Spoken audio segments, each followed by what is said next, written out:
Well, howdy, folks. Daryl Keith Norman again here. Coming up with the 12th episode of this little series I'm doing here. I'm trying to do one a week for a year just to see if I can do it. But anyway, thank you all for tuning in and subscribing and sharing and listening. It means a lot. So anyway, we're going to play the song and come back and chat about it in just a minute. All right.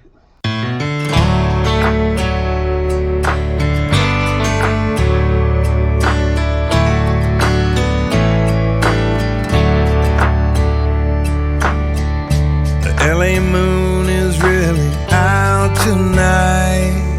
The West Coast stars can really shine so bright. Getting lonely and there's no end in sight. It's almost morning in Atlanta.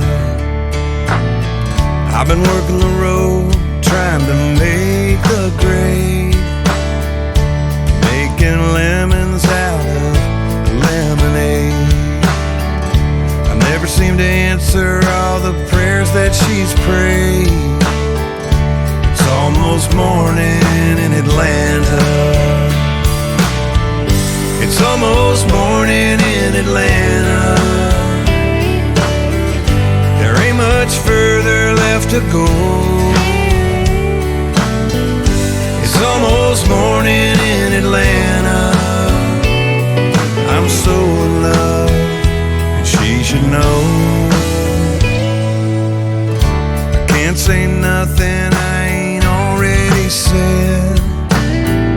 If I was smart, I'd just head back to bed. But I'd rather lose sleep and hear her voice instead. It's almost morning in Atlanta. It's almost morning in Atlanta. There ain't much further left to go. Almost morning in Atlanta. I'm so in love, and she should know.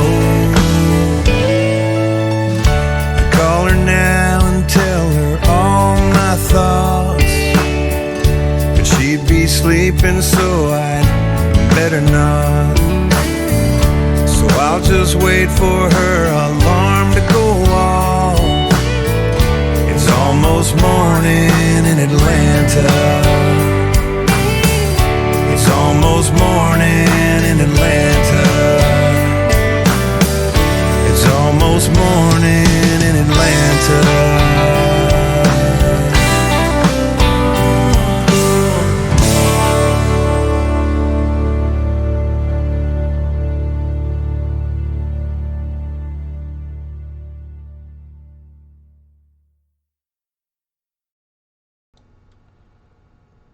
Well, folks, that was almost morning in Atlanta.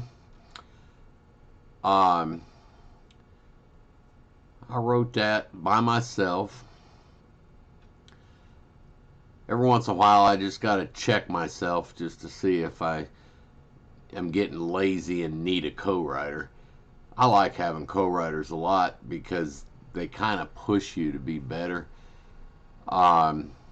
And it's just usually a great fun time to share with a friend, you know, and it's like, that's always a lot of fun. But every once in a while I sit there and go, let me try this on my own and see what I can do. And basically how this song came about, I was in California and I was sitting there in the hotel room and I had this brilliant idea. I can't remember what it was, but it was like I really wanted to call my wife, and it was the middle of the night, and I was like, what time is it there? And so she was in Nashville, not Atlanta, but Atlanta sang a lot better than Nashville, so I changed it to Atlanta. But anyway, I was sitting there going, well, her alarm's going to go off at this time there, so what time is it going to be here? Now, I've had a lot of publishers sit and listen to this and said you have to think too much on it. And I disagree. I I know I was 12, 13-year-old kid, and I was deciphering Bob Dylan lyrics, and this is nowhere near a Bob Dylan lyric. Um, so I just don't subscribe to the thought that you got to dumb down the songs for the audience. I think the audience is smart, and they know what they like, and they're either going to like it or they're not. Um, but if you do look at it, I did keep real close eye on the clock on both locations, you know. So anyway, it's basically just a love song, and it's like you want to call her up and tell her how much, but she's asleep. You better not wake her up. And so that's basically what it was about. Nothing fancy. I was sitting there in LA, and I was watching the time and all that kind of stuff. I said, well, I've got a couple hours to kill. Why don't I just write a song? And so I'm sitting there at 3 o'clock in the morning writing out this song. And I'm proud of it. I like this song a lot. It's not one that everybody likes, so you may not like this one. I get people say, no, I like the other one better. And I understand that. Songs are very subjective. I mean, you're going to either relate to it or you're not. And sometimes a writer will sit there and, because the situation was kind of special to the writer, they try and impart that in the song, and it doesn't always work in translation. You know, it's like, you know, sometimes it works, sometimes it doesn't. I always have fun when I'm writing songs, but like, you know, the line "making lemons out of lemonade." I have always liked that line, and there are people who say that's the worst line you ever wrote in your life. And to me, it just meant that I've done everything backwards, and I liked that nobody's ever done it before. There may be a reason nobody's ever done it before, because it really might suck. But I hope it doesn't suck. I like that line, and I would fight for that line.